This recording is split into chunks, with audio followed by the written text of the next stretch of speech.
On Thanksgiving Day, my millionaire son asked me, "Did you enjoy the lake house I gifted you?" It was the kind of question that was meant to impress the room, not me.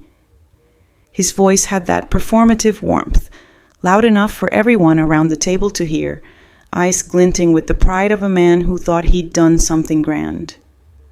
But behind that question, behind that carefully sculpted Thanksgiving moment, was a hollow I couldn't ignore. My hands rested on the linen napkin spread over my lap, my smile practiced, brittle. And yet all I could think about was how the house in question had never truly been mine. Not really, not in spirit, not in deed, and certainly not in the ways that mattered when you're 68 and being shuffled around like a responsibility, not a mother. Let me take you back. You need to understand how we arrived at that glossy lake house moment, with the golden turkey in the center and the fine china clinking politely.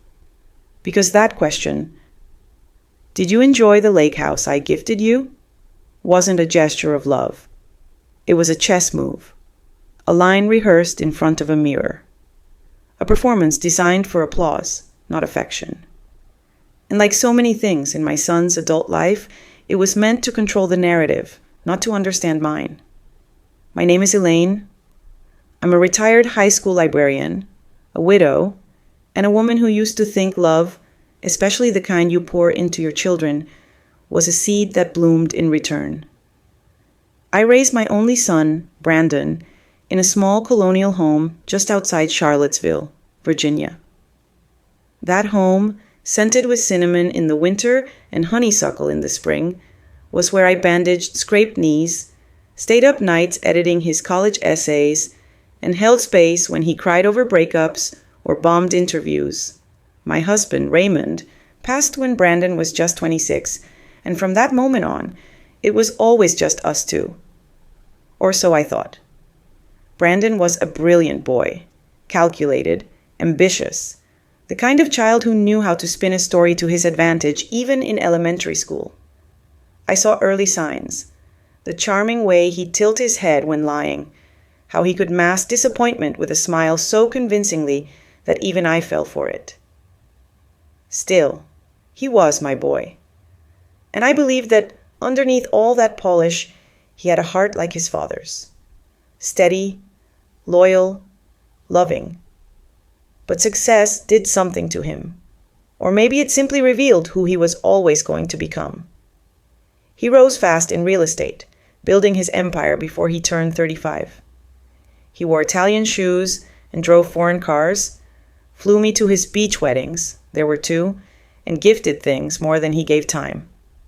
At first, I felt proud. Then slowly, I started feeling invisible. The lake house was one of his showiest gifts. He handed me the keys at a Christmas dinner 3 years ago, a massive red bow tied around the envelope like some commercial. The entire family applauded.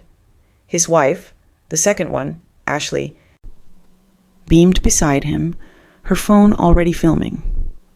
"Mom, you deserve this," he had said, placing the key envelope in my palm like a medal. "You always wanted peace and water. Now you've got both." What I didn't have was control.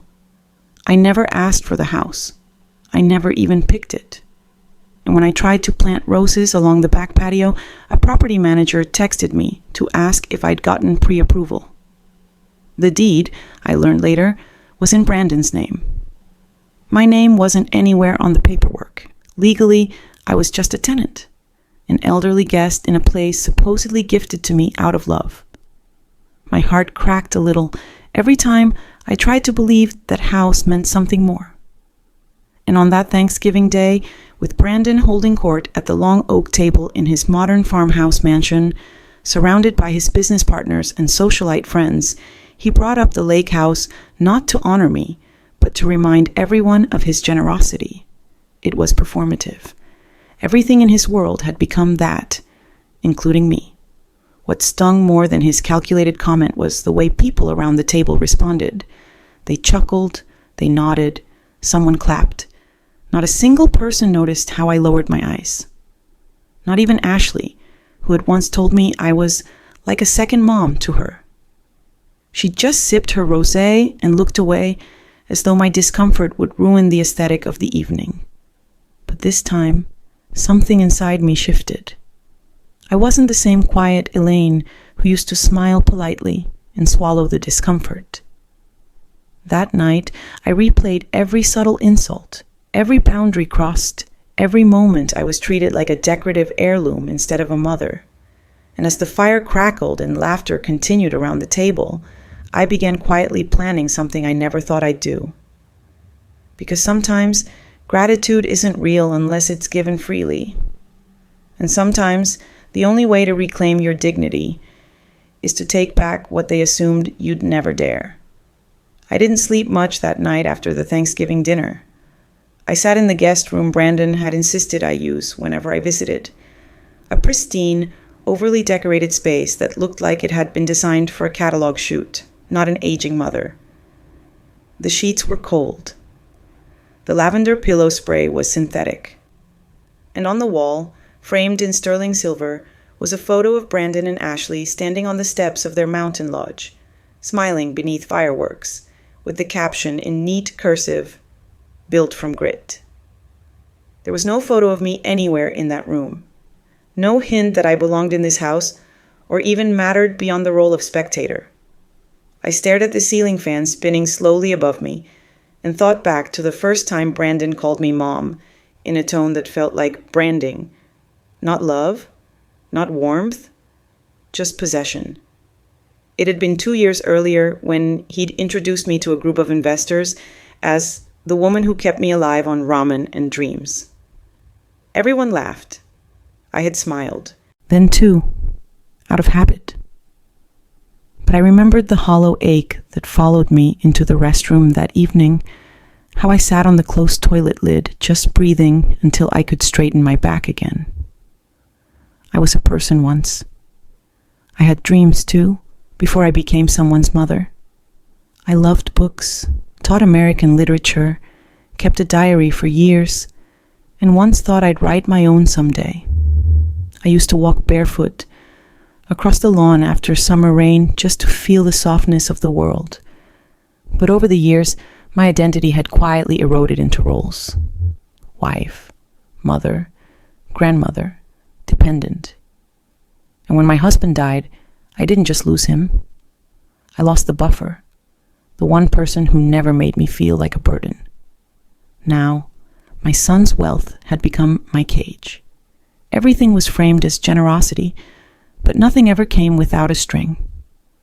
At breakfast the next morning, Brandon sat at the head of the table in his gym clothes, sipping a green smoothie. "So, Mom," he said, scrolling through his phone, "how's the lake house treating you these days? Did you get that delivery I sent last week?" I nodded, quietly placing my fork down. He never asked how I was doing, only about the assets he'd assigned me. A decorative sculpture, a new fire pit, a motorized dock ladder. Little tokens that made him look generous, but left me feeling more and more like a placeholder in someone else's show home. "I'm actually thinking about simplifying," I said gently, stirring my tea. "The house is lovely, but maybe I'd prefer something smaller. Something I can really call mine." He didn't even look up. "Mom, you don't have to worry about anything. That house is secure. You're fine. Just relax and enjoy retirement." But I wasn't fine. I was lonely. The lake house was remote. The neighbors were part-timers. My car, which Brandon insisted on choosing, had buttons I barely understood. The internet glitched often. The quiet had stopped being peaceful and had grown into isolation. And the worst part was, any time I raised concerns, Brandon or Ashley would say things like, "You're just not used to luxury," or "Let us handle it, Mom. That's what we do." They meant well. At least I hoped they did. But their good intentions came wrapped in condescension, and slowly I realized I was being managed, not loved. Brandon treated me like a PR responsibility. Ashley called only when she needed a babysitter or help organizing something for her charity circles. Their daughter, Ivy, my granddaughter, was sweet and thoughtful, But even she had started mirroring her parents, using phrases like, "Grandma, this house is aesthetic," or "I love how on brand it is." One night, back at the lake house, I stood at the window looking out over the moonlit water. The house was stunning, expensive, show-stopping, but it was never mine. I remembered how I'd once tried to rearrange the guest bedroom, just a little, to make it cozier for myself. Within a week, the design team Brandon employed had visited and restored everything back to its original vision. They said they were maintaining the integrity of the space. I was just a guest again. That week, I called a friend of mine from my old book club, Doris, a sharp-witted woman who'd retired to a small cottage near the city. "Doris," I said, my voice shaking slightly, "do you ever feel like your family loves the idea of you more than the actual you?" She was quiet a moment. "Elaine," she replied, "they treat you like a brand extension, not a mother. That's the difference, and I'm so sorry." Her words struck deeper than she knew. A few days later, I visited my old house, the one Brandon insisted I sell when he gave me the lake place. It had been turned into an Airbnb. The front porch swing was gone. The treehouse Raymond built for Brandon was now listed as a vintage garden loft. I stood there on the sidewalk for 10 minutes, just staring, remembering birthday parties, scraped knees, Halloween nights with cocoa on the stove. A young couple came out with a stroller, laughing, and I smiled politely before turning back toward my car. That night, I pulled out a journal, one I hadn't written in for almost a decade, and I began to write. Not just the story of Brandon and the lake house, but my story. I wrote about Raymond, the early days of our marriage, my years at the school library, my dreams to travel, the years I gave up to raise our son. I poured out memories like breath I hadn't exhaled in years. And slowly, as the ink filled the pages, I began to feel something I hadn't in a long time, real. Brandon called me a few days later, asking if I wanted to upgrade the kitchen appliances at the lake house. He said it would make a great social media post if I shared the makeover. I told him gently that I was thinking of visiting a senior cooperative home I toured online, one with garden beds and group art classes. "Why?" he asked, baffled. "You have the lake, the peace, the amenities. That's real retirement. That's the dream." "It's not my dream," I replied. He didn't like that, not one bit. A few days later, I got a call from a lawyer representing Brandon's company. Apparently, the lake house was technically a company-owned retreat, and they were restructuring the tax setup, which meant, in short, that I would need to vacate the property within 3 months. "Nothing personal," the lawyer said, "just streamlining assets." My son didn't even have the courage to tell me himself. I sat in the living room of that house that night, the one I was told was a gift, and stared at the walls that had never held a single photo of me and Raymond.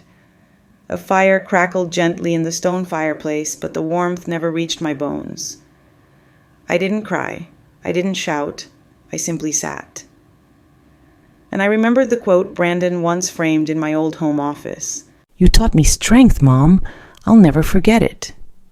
And in that moment, I realized he had forgotten it. Or maybe he never truly saw it in the first place. I stood up, went to the drawer where I kept all the paperwork, and began gathering every letter, deed, email, and document I had. Then I picked up my phone, called a friend who had just retired from a career in estate law, and asked him, "Do you have time for coffee? I need help, and I think you're the only one I trust anymore." Because this wasn't just about a house. It was about reclaiming the story. The next morning, as I watched the fog roll in across the lake, I made myself a cup of strong black coffee. No sugar, no milk. Just like I used to drink it before the world got complicated. The steam rose slowly from the mug, curling around the room like a soft exhale, and for the first time in years, I felt something stir in my chest that wasn't regret or helplessness. It was the faint echo of resolve. Quiet, but firm. I stood at the kitchen island, the same one Brandon's designer picked out for its clean, minimalist aesthetic, and I imagined what it would feel like to hand back this entire stage set of a life, polished, luxurious, hollow, and start again with something real. I drove into town later that day, dressed in a soft wool sweater and my old corduroy jacket, the one Raymond used to tease me about because of the patches on the elbows. I met Harold at a small bakery where they still made fresh rye bread and didn't charge extra for jam. Harold had been Raymond's old college roommate and a respected estate attorney for more than 30 years before retiring. He greeted me with a warm hug and eyes that still held a hint of the mischief they'd once shared over poker games in our basement. "I read your message," he said, as we sat down with our coffee and pastries. "I can't believe Brandon would do this to you. Actually, scratch that. I can. Kids like that, who build their empires too fast, they forget where the first brick came from." I nodded, pressing my hands around the warm cup. "It's not just the house, Harold. It's everything. The way he treats me like I'm a prop in his performance, a charity case, a side note. I want to regain control, not just of where I live, but of my life." Harold leaned forward, lowering his voice. "Then it's time to start documenting. Everything. Emails, texts, timelines. And you should know, you still have rights, even if the house isn't technically in your name. Especially if there's any indication that it was intended as a permanent gift." That word stuck with me. Gift. Because that's what Brandon had called it, over and over, on podcasts, in interviews, at dinner tables. I bought my mom a lake house because she deserved it. If only his actions had matched the sentiment. Harold helped me draft a list. Not just legal records, but emotional ones too. All the moments when the mask slipped, when Brandon spoke down to me, dismissed my concerns, or made me feel like a burden while cloaking it in the language of generosity. "You'd be surprised," Harold said, "how much weight context carries. People like Brandon think their money protects them from consequences, but sometimes the truth does more damage than a lawsuit ever could." I spent the next week gathering everything. I pulled files from my email account, snapped pictures of handwritten notes Brandon had left over the years, compiled text messages from Ashley that subtly pressured me into silence with phrases like, "Let's keep this positive. It reflects better on the family." And, "Brandon has a lot on his plate. Maybe don't bring this up right now." All veiled commands, all adding up to the same message. Be quiet. Be grateful. Be gone. I also started calling around, former friends, neighbors, even the old housekeeper Brandon had once let go because she had an outdated energy. Each one had a story. Each one saw pieces of the puzzle I had ignored or explained away. And as I listened, I began to see the shape of something larger than I dared acknowledge. This wasn't just emotional neglect. It was a carefully maintained illusion of care, curated to preserve Brandon's image while quietly erasing my autonomy. One afternoon, I returned to the lake house after a walk and found a glossy manila envelope on the kitchen counter. Inside was a proposal from Brandon's company outlining an alternative housing solution. In exchange for vacating the lake house early, they'd offer a 6-month stay at a luxury assisted living center, all expenses covered. There was a brochure inside, smiling people in yoga classes, upscale dining options, and a mock schedule that included group karaoke nights. I nearly laughed. I called Brandon, and for once, he answered right away. "Mom," he said brightly, "glad you got the packet. Ashley and I were thinking it's a better fit for you. Closer to people your age, more social engagement. Honestly, you'll love it." His voice had that polished sheen again, like he was narrating a lifestyle ad. "I haven't even said yes," I replied. "You don't have to. It's already set up. We want what's best for you." "No, Brandon," I said, my voice sharper than I intended. You want what's easiest for you. He paused. What's that supposed to mean? It means I've realized something. You don't see me as a person anymore. You see me as a liability you need to package and relocate before it tarnishes your brand. That's not fair, isn't it? We didn't speak again after that, at least not directly. A few days later, I received notice that the utilities at the lake house would be transferred to a holding company. Then, my access codes for the security system were reset. I had to call the tech service just to get into my own garage. I didn't cry. Not this time. Instead, I drove back to the bakery and met Harold again, this time with 2 folders full of documentation and a list of names. We're going to do this right, he said, flipping through the pages. You're not just responding, you're reclaiming. We filed a formal complaint regarding the implied transfer of property, citing verbal declarations and recorded interviews where Brandon repeatedly claimed the house was a gift.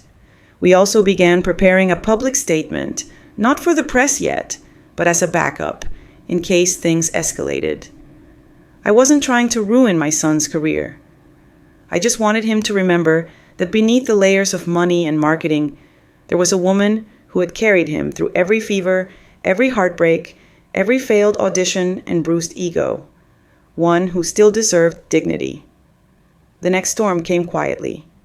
A courier arrived one morning with a box labeled "Returned Personal Items."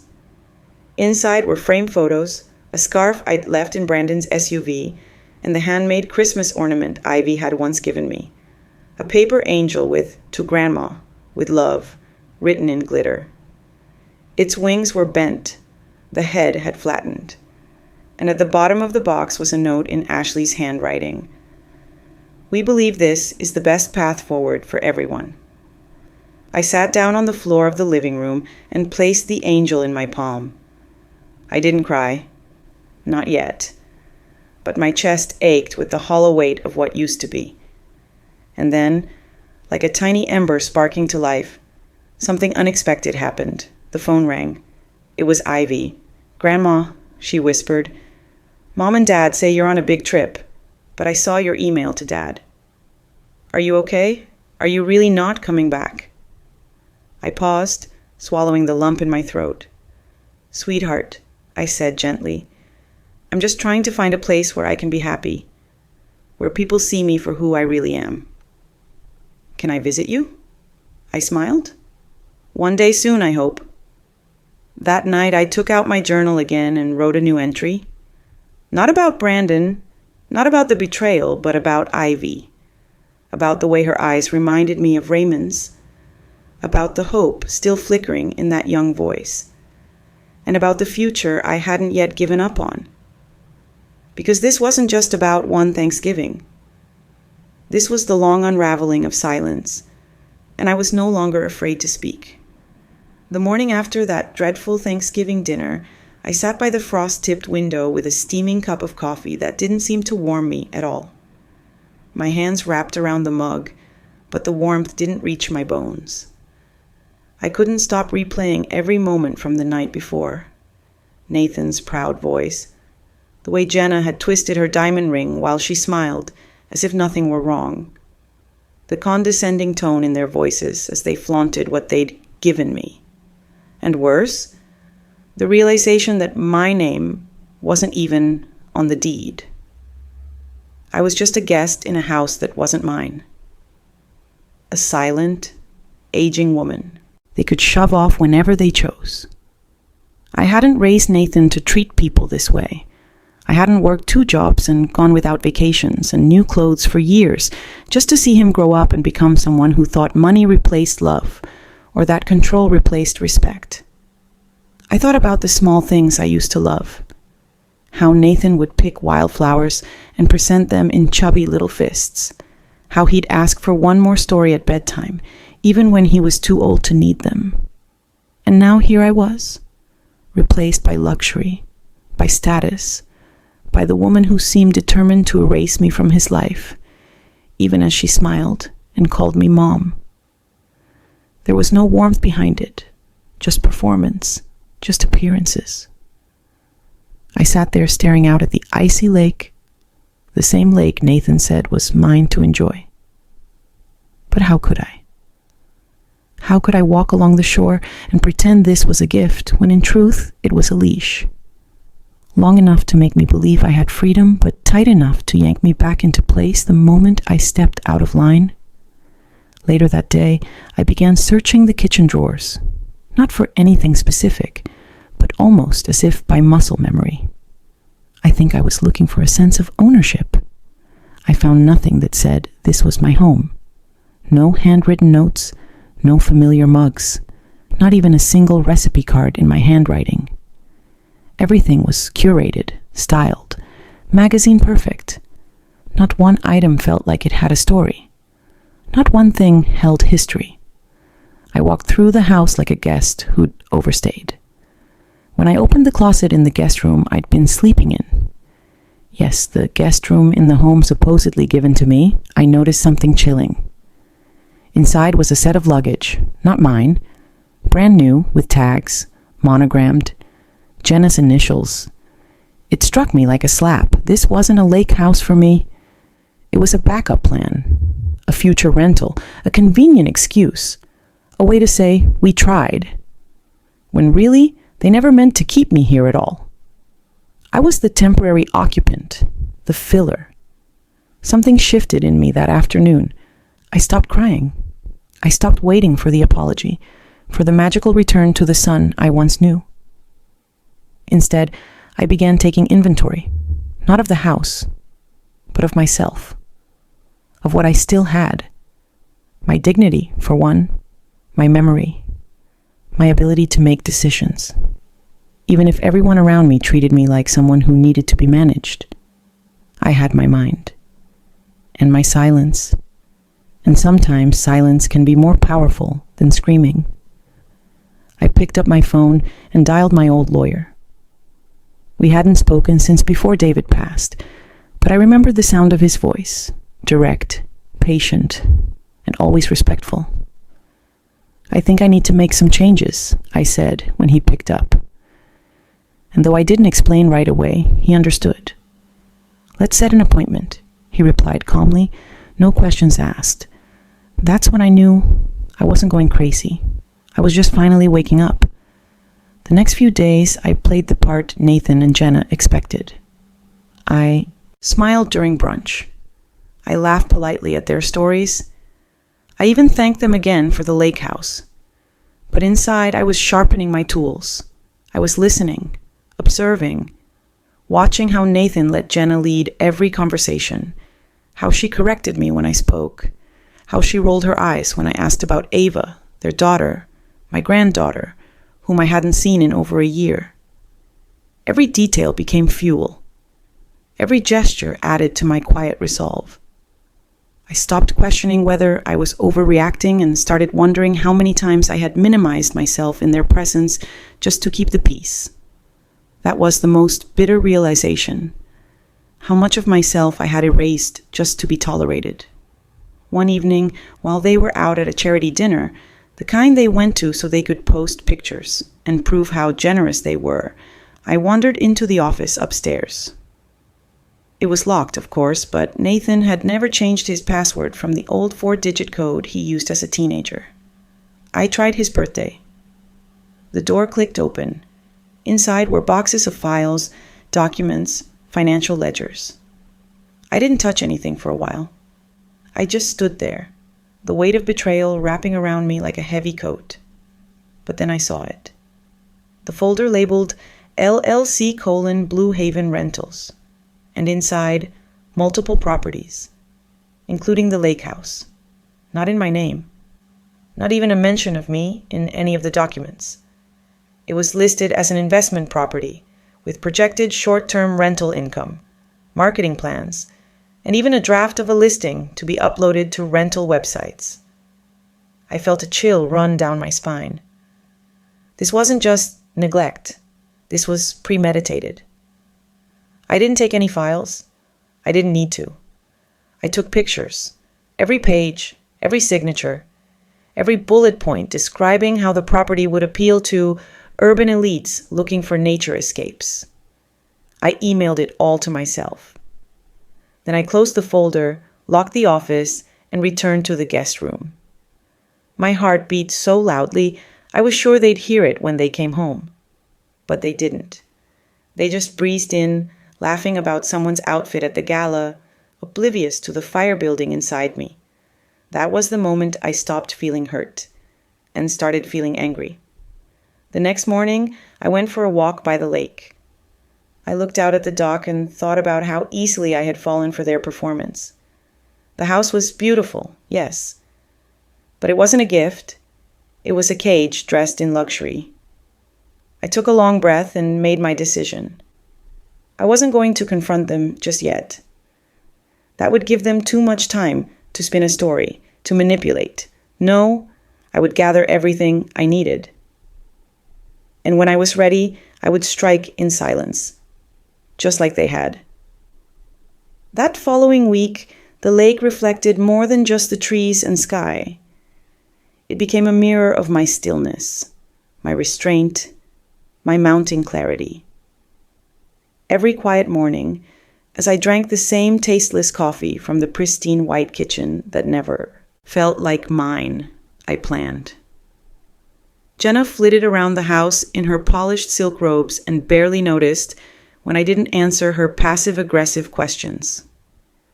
"Did you remember to close the back gate, Evelyn?" she'd ask with that syrupy tone. And I would nod, smile, and make note of how each small comment stacked atop the last light kindling under a long-dormant flame. Nathan was no better. He seemed to be under the impression that his success gave him the authority to narrate my life for me. "It's good for you to be out here, Mom," he'd say, patting my shoulder with that same hand I once held as he crossed the street in Velcro sneakers. "So peaceful, right? Keeps you from overthinking things." Overthinking. That was the word he used to describe my grief after David passed, my heartbreak when they skipped our anniversary memorial, and now my disbelief at being sidelined into a luxury property with no legal claim. I let him think I was slow, that I was fading, that I didn't notice the strings tightening around me. But I did. Oh, I did. One afternoon while they were out, I called my lawyer again. This time, we had more than just a vague conversation. I explained the situation, the lake house, the deed in their names, the discovery of the LLC folder. I could hear the concern in his voice as he scribbled notes and asked questions. I told him I had pictures of everything, including the mock rental listings. He asked me to forward them immediately. "You're going to want to get out of there before you confront them," he advised. "We need clean air between you and their lawyers. I've seen these things turn ugly fast." I agreed. There would be no fireworks yet. Not until my safety and legacy were secure. We set an appointment for the following Thursday. I was going to revise my will. Again. The beauty of getting older, I realized, was that people stopped seeing you as a threat. They assumed your quiet was surrender, your slowness was senility, your forgiveness was forgetfulness. That miscalculation became my greatest shield. They believed they had all the power. But they'd forgotten who raised Nathan in the first place. I was the one who taught him how to read people, how to plan, how to think 2 steps ahead. And now, he was too busy basking in his own reflection to realize I was using every one of those lessons against him. Later that evening, Jenna was in the living room showcasing new art she'd ordered for the hallway. Oversized abstracts that looked like a toddler's spilled paint had been celebrated as genius. I said they were lovely.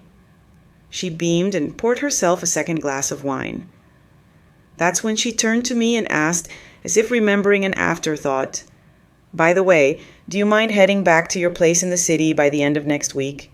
We have some people coming to stay here, and Nathan thought it'd be good for us to have some time alone with Ava. You understand, right?" In the wine glass swirled in her hand like it was a part of the performance.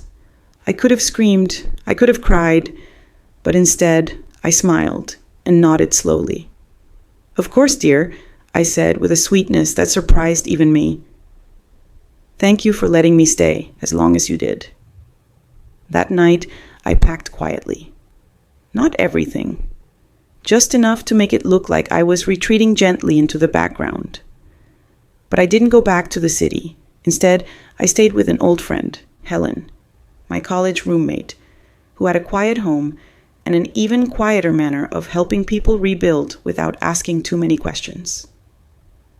When I showed her the photos, she pressed her lips together and muttered, "Oh, sweetheart," before making us tea.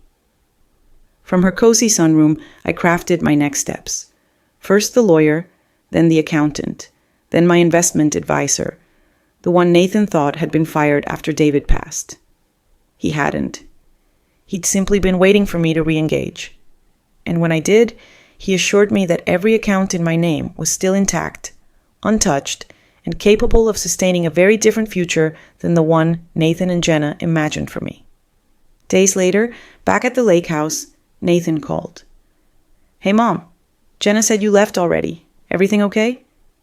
His voice was light, rehearsed, but I could hear the undercurrent of curiosity. "Everything's fine," I said with equal calm. "Just wanted to give you two some space, like Jenna suggested." There was a pause. Right, he muttered. "Well, thanks. We'll check in soon." That would be the last time he called me without an agenda, because what followed was a series of dominoes falling, not loudly, but deliberately. First, the will revision. I removed Nathan and Jenna from every single line. I allocated my estate, the one David and I had built from scratch, to a mix of charities, trusted friends, and one very specific organization, a women's housing network that provided legal and financial assistance to elderly women displaced or manipulated by family. Then, I had my lawyer send a quiet but powerful letter, not to Nathan, but to the LLC that technically owned the lake house. It simply stated that the home had been falsely presented as a gift, misused, and would now be under legal scrutiny for potential misrepresentation of ownership. I didn't accuse them of fraud. I didn't need to. The documentation spoke louder than I ever could. It took about 5 days for the first response to come in. A vague, hastily worded email from an address linked to Jenna's design business. "Evelyn, we're a little confused by the tone of your letter. Surely there's no need to involve lawyers. Let's talk this out like family." I didn't reply. My lawyer did. Calmly. With precise legal references, evidence attachments, and the line, "Any further communication on this matter should be directed to my office." And just like that, the line was drawn. It wasn't about money anymore. It was about reclaiming truth, about erasing the illusion that I was dependent, that I had no power, that their charity, if you could even call it that, had given me purpose. I had my own history, my own identity, and I would no longer allow them to write me out of my own life's story just because I made them uncomfortable. One evening, weeks after I'd left, I walked the edge of Helen's garden, watching the sunset turn the sky, the same color as the lake I no longer visited. My phone buzzed with a message from Nathan. I let it ring. I knew what it would say. Some version of panic, guilt, or manipulation. I didn't need to read it. I had everything I needed. I had peace. And peace, when earned through fire and silence, is the most unshakable thing of all. Weeks passed, and winter deepened.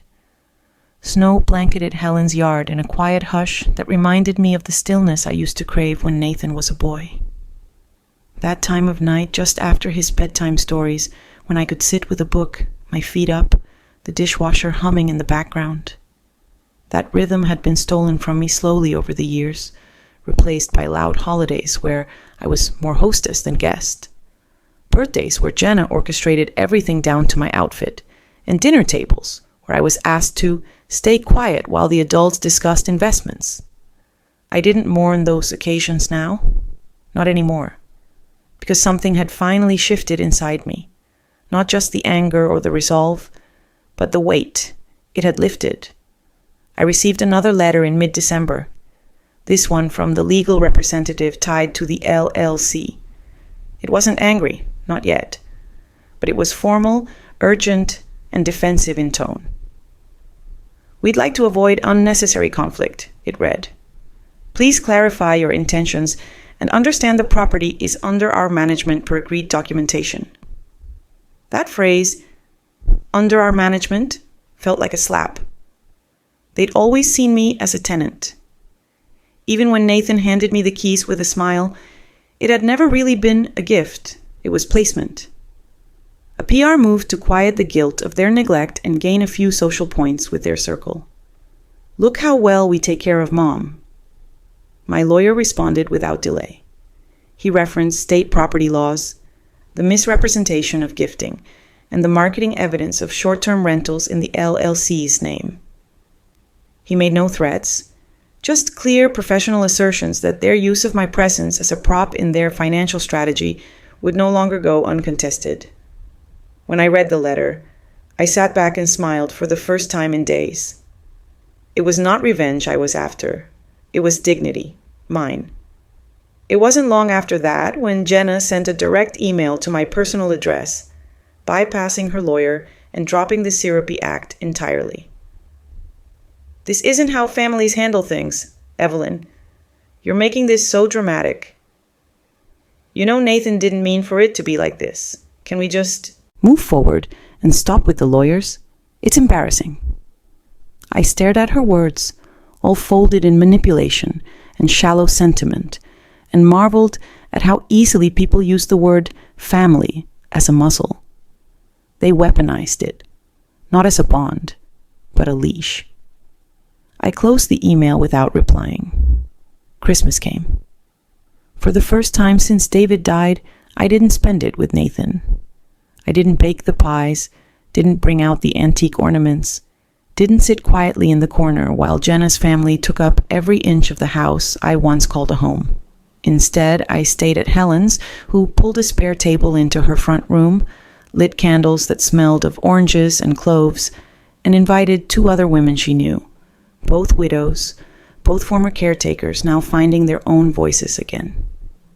We sat around that table, passing dishes we had all contributed, and shared stories, not complaints. Stories of sons and daughters, of moments lost and identities reclaimed. It felt warm, honest, even sacred. That night, I stood at the window watching snow fall thick and gentle over the dark street. My phone buzzed on the table. A text from Nathan.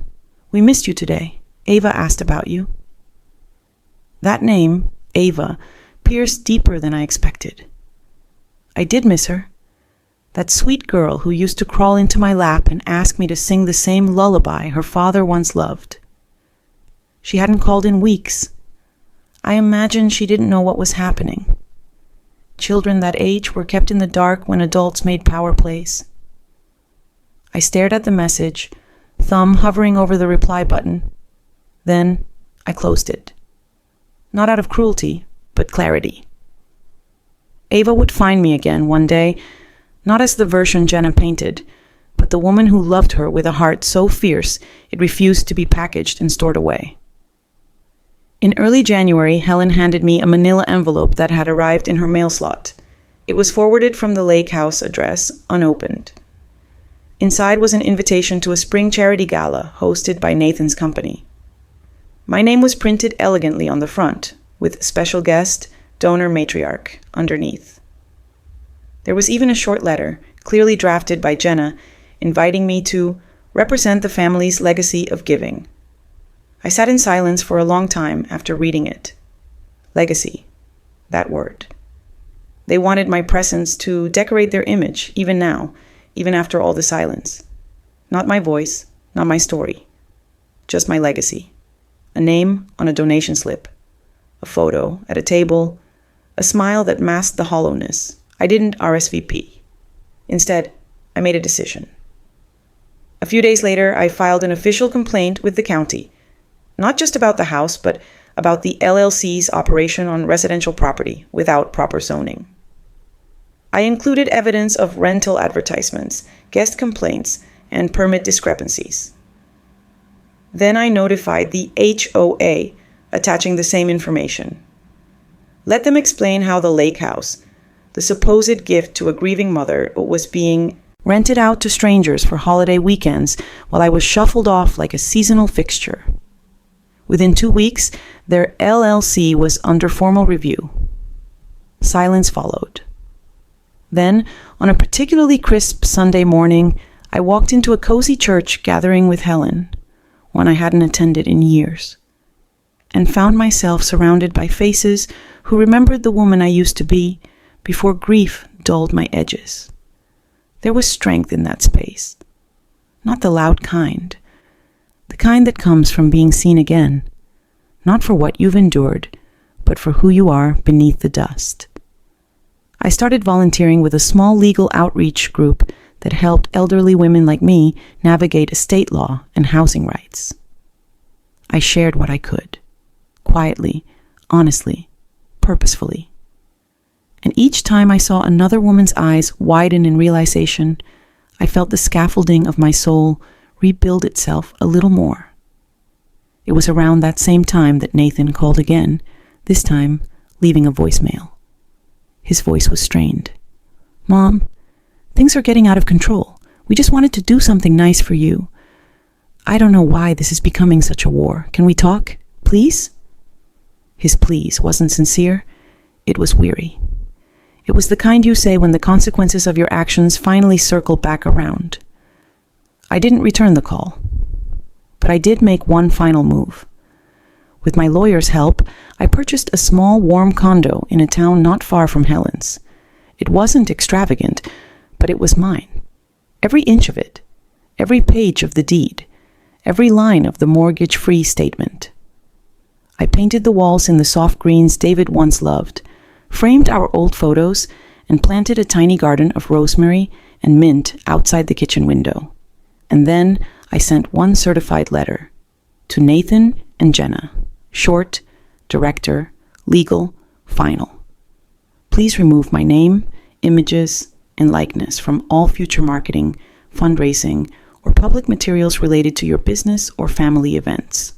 I do not consent to be used as a symbol of your generosity, nor will I attend events designed to reinforce a false narrative of harmony. The lake house is no longer of interest to me. I have found home elsewhere. No drama, no tears, just truth, written and sealed. It has been 3 months now. The phone is quieter. My mornings are softer. And when the breeze carries the scent of rosemary through the open kitchen window, I remember the woman I almost forgot I was. Capable, clear, and no longer someone's silent token of gratitude. The holidays will come again. Ava will grow older. And one day, when she asks why I'm not in the pictures anymore, I hope she finds the courage to search for me. Not the version framed in her parents' foyer, but the real one. The woman who stood up, stepped away, and chose peace. I don't know how long I sat in that quiet kitchen, the ticking of the old wall clock, marking time in a way that felt more like judgment than rhythm. My tea had long gone cold, untouched on the counter, and the folder from my lawyer remained beside me like a sealed confession. For years, I had buried every indignity, smoothed every tension with a smile, and swallowed every disrespect for the sake of family. But the silence around me now wasn't peace. It was a reflection of what I had allowed to fester. The lake house, the fake gratitude, the empty Thanksgiving dinner where no one looked me in the eyes. None of it was just a coincidence. It was a pattern. A carefully curated show where I was both the financier and the forgotten prop. When I finally stirred, it was because I heard the distant chime of my phone, a message from Elaine. "Can we talk?" It read, with no context, no apology, just a question I'd seen too many times, always arriving after the damage was done. This time, I didn't reply. Instead, I returned to the folder, flipped it open, and began to review everything again. It wasn't just a reassessment of finances, it was a reckoning. A complete revision of where my energy would go and who deserved to benefit from my remaining years. I wasn't acting in anger. I was moving with clarity. 2 days later, I met with the notary, finalized every document, and signed my new will. The lake house? Sold to a private buyer who intended to live in it full time. The proceeds? Allocated to a scholarship fund in the name of my late husband. Something he had dreamed of but never had the chance to create. The main house? Placed into a trust that would be administered to benefit senior women suffering from abandonment and emotional neglect by their families. I wasn't just cutting ties. I was planting new roots elsewhere, ones that would nourish dignity, not dependence. I didn't send an announcement. I didn't issue a grand speech. I simply moved quietly, just like they had all moved on from me. The next time Mark called, likely for a holiday favor or another funding request, I didn't answer. And when Elaine emailed about visiting her property, I let my lawyer respond with a brief message. The lake house is no longer in her possession. All matters regarding the will are now closed. It took only hours for my phone to begin blowing up. Mark called 6 times. Elaine emailed again, now livid. You sold it? That was supposed to be our vacation place. The entitlement in her tone didn't surprise me. What did surprise me was how steady I felt reading it. There was no guilt, no second guessing, just relief. A slow, steady exhale that had taken years to arrive. Later that week, I took myself out to lunch. Alone, but not lonely. I sat in a sunlit cafe downtown near the museum my husband and I used to visit and ordered a slice of lemon meringue pie, his favorite. For the first time in years, I felt like I was eating something sweet without swallowing bitterness afterward. I looked around at the strangers enjoying their day and realized I didn't need a son to make me feel visible. I didn't need a daughter-in-law to validate my role. I was enough. Of course, the backlash came swiftly. Mark drove to my house unannounced, knocking on the door like a man betrayed. "You gave away our inheritance," he shouted when I finally opened it. "You sold the house we gave you. You've gone senile, haven't you?" But his words bounced off me like rain on a sealed window. I didn't owe him rage. I didn't owe him calm. I owed him nothing. I gave myself peace. I said simply, before closing the door in his face. And I meant it. That door had been open too long. The holidays that year were different. No garland on the staircase, no turkey in the oven, but also no fake smiles, no anxious pacing. Instead, I volunteered at a local shelter, serving meals and holding the hands of strangers who still understood gratitude. I wore an apron that read, "Mom to Many," and for the first time, I felt the truth in it. These people didn't care about what I could give. They cared that I showed up. I made friends, real ones. People who checked in not for favors, but for connection. I began taking walks in the park again, noticing trees I had once passed without really seeing. I dusted off my old piano and joined a community music group. I laughed, I cried, and I let the seasons pass without fearing who might or might not include me. I was rebuilding, one memory at a time. Months later, I received a letter in the mail. It was from one of the scholarship recipients, a young woman named Mia, who wrote, "Your gift changed everything for me. I was ready to give up, but now I'm enrolled in my first semester. I want you to know, you're the reason I'm still dreaming." I read that line over and over until the tears came. The kind of tears that heal. Mark and Elaine tried again. Apologies, explanations, even gifts, but it was too late. Not because I was vengeful, because I was free. I wasn't angry. I was awake. and I wouldn't return to the fog of manipulation and obligation. They could keep their crocodile tears. I had already grieved what I lost. Now I was honoring what I had left. One evening, I walked by the lake where the old house once stood. The new owners had painted it soft blue, added a porch swing, and filled the front with hydrangeas. A family was laughing inside, real joy, not posed for photos. I watched them for a while, then smiled. That place had always deserved love. Now, it had it. As the sun set behind the trees, I felt a weight lift that I hadn't even realized I was still carrying. I had made peace not just with my family's betrayal, but with my own past choices. I had learned the difference between sacrifice and surrender, and I had chosen, finally, to stand up for the woman I had once buried beneath everyone else's needs. Now I celebrate my birthdays in quiet joy.